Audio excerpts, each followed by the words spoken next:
2018 will go down in the history of India's housing sector for being the year where the Supreme Court finally came to the rescue of stuck home buyers desperate for some solutions to their hard-earned money siphoned off by promoter developers. Now, today on Urban Reality, we examine some of the high-profile cases which are progressing in the courts to see whether India's judicial system and prudent orders can achieve that one simple goal, that is, of delivering homes to 5 lakh plus stuck home buyers. Joining me on the show, Alok Dheer, he's the managing partner of Dheer & Dheer Associates, Sameer Jasuja, founder of Prop Equity. We also have with us Dinakar Singh, former Goldman Sachs executive and founder of Axon Capital, a hedge fund, who have accused Ireo management of embezzlement of assets of $200 million plus. We also have with us Abhishek Dubey, JP home buyer and lawyer, and Paramjit Singh Saini, a home buyer and financial creditor in the Ireo Hamlet plots. Gentlemen, thank you very much for joining me. I think the very first question I'm going to ask Mr. Dheer. Mr. Dheer, finally forensic audits are being ordered by Supreme Court. I mean, Unitech is the one which has just come to light. There's Ansal, where UP RERA has ordered a forensic audit. Amrapali, we all know what's developing. In fact, now they've said that all assets of the promoters, even their personal cars, which are luxury cars, should be confiscated. Do you believe at the end of all of these forensic audits, we're going to discover what is already well known, which is that the money which was collected by home buyers has actually been diverted or siphoned off? Yeah. Manisha, yeah, the issue is very serious and very broad-based. In fact, there has been some recognition of the aspect that all these builders and developers have collected monies from home buyers and has been misapplied and misutilized for either other projects or for siphoning off or for acquiring luxury assets, houses, cars, whatever. Clearly, the process of law has failed the home buyers in the past. I mean, irrespective of IBC, which has literally put the cat amongst the pigeons, the real problem is that over the years, there was absolutely no regulatory eye on what these people were doing, how they were collecting monies, and large amounts of monies, thousands of crores were collected by the home buyers. And perhaps at a point of time when the prices of the flats were increasing in value, the home buyers were also happy. They would invest monies and they would... we are aware of that. We've now reached a situation, I'm coming to that. Okay. In the forensic audit, what can we hope for after this? With IBC, we've now reached a situation where Supreme Court has actually taken up the whole issue in its hand and is conducting forensic audits for one.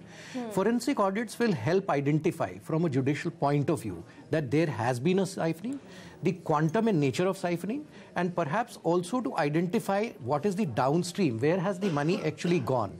And then the process of law will be utilized to recover that money back. Of course, the Supreme Court has put its effort behind it, and knowing the obvious, as you said, while the forensic audits will go on and identify and determine this in a process of law, the reality is that everybody knows that there is a large-scale siphoning of money, and the Supreme Court has put its foot down, has insisted upon Amrapali to bring the money back. They have been selling assets with respect to Unitech. All right. They've asked JP to pay almost 750 crores has been collected, which was for distribution, and now has been sent back to NCLT to keep. All right. So you're hopeful now that at least the trail of the money will be found and there is some hope for the home buyers. Sameer Jasuja, is it that simple? Because if you look at the case like Amrapali or Unitech, most of this money is probably disappeared. In that case, even if you go out there, sell all the assets which are confiscated, what is it that the home buyers can expect at the end of the game? Can they at least expect enough money for completion of their flats? You know, one will have to look at it on a case-by-case basis with what assets which are unencumbered that a developer is holding and how saleable they really are. In the current context where 90% of the developers are actually not doing any development in the country and we are down to the last 10%, I doubt very much whether these land banks, specifically category B land banks, will be saleable at all in the near future for them to be able to recover enough cash to start completing all the projects. So we are, the consumers unfortunately will have to wait for a bit longer than they probably are expecting, unless, you know, the consumers are actually willing to be a little smarter and they come out with the money themselves, put it in an escrow, get a contractor to come and develop that project. Like Suraksha and ARC that I know of has taken over a lot of projects of Unitech and other developers, and they are getting the consumers together putting in some money and getting the consumers to put in the balance money to complete the project. We must recognize that once you've completed the project, the value of the project today will go up substantially, because nobody has any faith in under construction projects of at least category B developers. But once the property is ready, then there is a totally different dynamic to it. Properties are selling which are ready. So even if investors are stuck and if they come up with some mezz capital to complete that project from their own, then I think those projects will see the light of the day. Otherwise, I see no hope for those projects that are stuck with these developers. In order to recover money from them could take as long as 5 to 10 years. What are the consumers going to do? They've already waited for 7 to 8 years. Are you expecting them to wait for 15? So very important point made. So forensic audits is the first line of justice where you actually find out where the money has gone and then probably start pressurizing or court orders actually the sale of all the assets, whatever money is recovered. Post that, the buyers or home buyers will probably have to step in with mezzanine funding to get this completed. Abhishek Dubey, in JP case though, it's been a little bit of a disappointment when Supreme Court actually decided to hand over the 750 crores collected for home buyers back to NCLT. What is the home buyers' position there, and do you believe that, probably if your case had gone the Amrapali or Unitech way and not gone into resolution with bankers involved, you might have had a better outcome? Let me first answer your second question. I believe that the IBC process is a better process because, for example, in Unitech and Amrapali, the construction hasn't even started. Like, there is no one who has come forward to, construct those apartments. There have been talks with NBCC, but the plan that they have proposed is also not very viable. Now, if you look at the whole scenario, what we need is a firm who can construct the apartments. Supreme Court obviously cannot construct these apartments or choose a firm, which can construct. There is only the IBC process where the process is laid down to choose a successful bidder. And already there are 5 bids for the JP project. Earlier there were 21 in the last phase, which started in 2017. And now there are 5, serious bidders. So basically the focus should be that who can actually construct these apartments.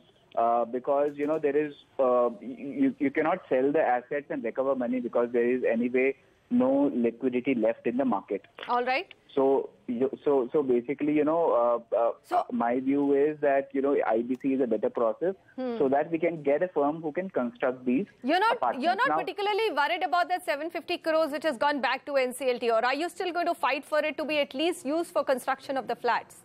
Yeah, so we have already filed the application and we have already argued the matter before NCLT, stating that this 750 crores should be, utilized for construction, and NCLT is to give, its order soon is what we are hoping, maybe after the winter vacations. So, NCLT, the process at the NCLT level, at the COC level has been going very smooth in the sense that NCLT has already ordered yesterday to the IRP to publish the list of all, home buyers who have financial creditors, because so that, there is out in the public that what is the exact percentage of, outstanding liabilities. The vote. Okay, the for secured financials. Okay, all right, Abhishek, I'll come back to you. All right, so you're saying that IBC is definitely a better outcome for home buyers. At least there's construction happening, and that 750 crores, you're hoping for a positive outcome from NCLT. Hopefully, it'll go back to constructing the Jayaprakash or JP Infra stuck projects. Now, let's shift focus to one of the most recent cases which came up for hearing today in the Supreme Court. That is a home buyer versus Ireo case where the Supreme Court has asked government agencies, CBDT and CBEC, to look into alleged frauds. Now, both these agencies have submitted their findings. The next hearing is on January 9th. But just to go back into the history, this is a $1.5 billion investment, which was the largest foreign investment into Indian realty. The money came from a group of marquee investors and hedge funds. Some of them, of course, are Axon and the Children Investment Fund Foundation, which is a philanthropic fund. It's a pity that a decade plus later, these marquee investors have had to file a criminal complaint against the managers of the custodians of this fund, which is Lalit Goyal, Anurag Bhargav and Jaideep Agarwal. The former CFO here was a whistleblower who alleged that he said that huge statutory non-compliances were observed and 2 cases of fraud have also been observed. We've got one of the home buyers who've joined the whistleblower, Ramesh Sankha, as in that case, which is ongoing in the Supreme Court, Mr. Saini. So, this is a big fund with the promise of marquee foreign investors, which promised very, very good quality apartments, plots, villas and developments. But today, we believe that a lot has gone wrong. 4,000 approximate homebuyers are stuck and 400 of you have also joined into the case. What went amiss, sir? In 2011, it started from 2011. 2011, they launched Ireo Hamlet, Ireo Rise in Mohali, Ludhiana. And now we are in 2019, just to start 2019. Okay, so 8 years have gone by. 8 years have gone. People are waiting for their homes. Half-built, somewhere it is half-built, somewhere there is no development. Absolutely no work. People are waiting for their homes to shift. They have borrowed the money and they are paying the EMIs. And still they have not got home. So you're saying you have actually added into your application that the promoters should not be allowed, or I should not even call them promoters. They're actually custodians of funds in India, or the management of the company should not be allowed to sell their assets and also leave the country. Mr. Dinakar Singh, 1.5 billion US dollars. That was a huge war chest to win this market, isn't it?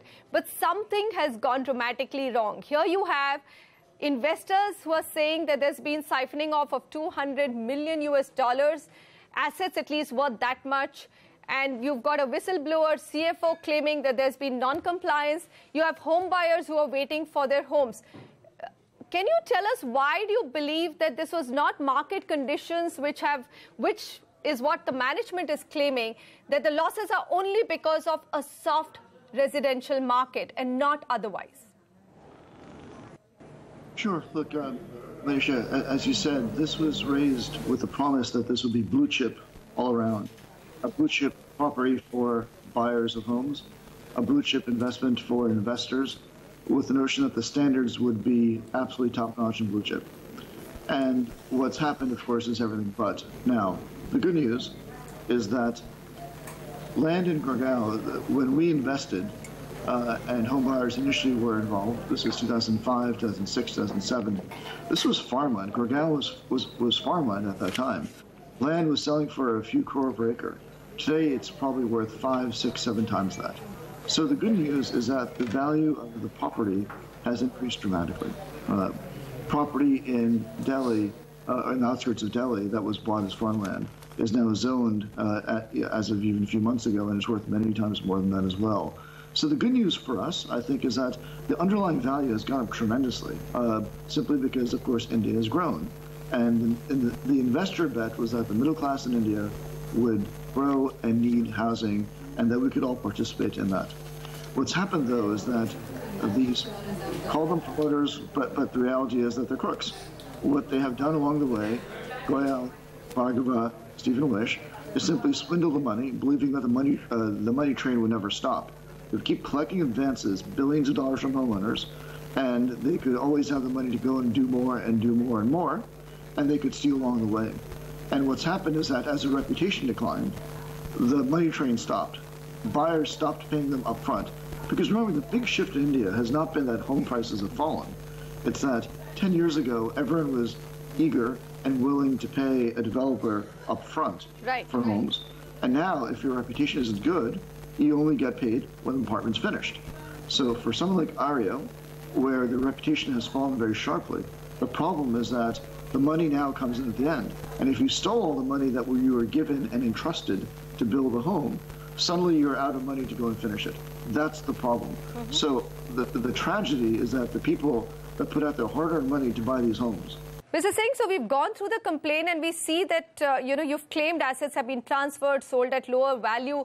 But what is the court outcome, sir, that you're expecting right now, which will help your case? I think the answer is very clear. So first, very quickly, let me just summarize. It's been 3 or 4 ways in which money has been stolen, and they're all very brazen, almost like a circus act. First, at the outset, he would send please hire the money, and he would essentially put to our easily for huge profit. So in 2006, 2007, when Gurgaon property was being bought, that home buyers now have properties in.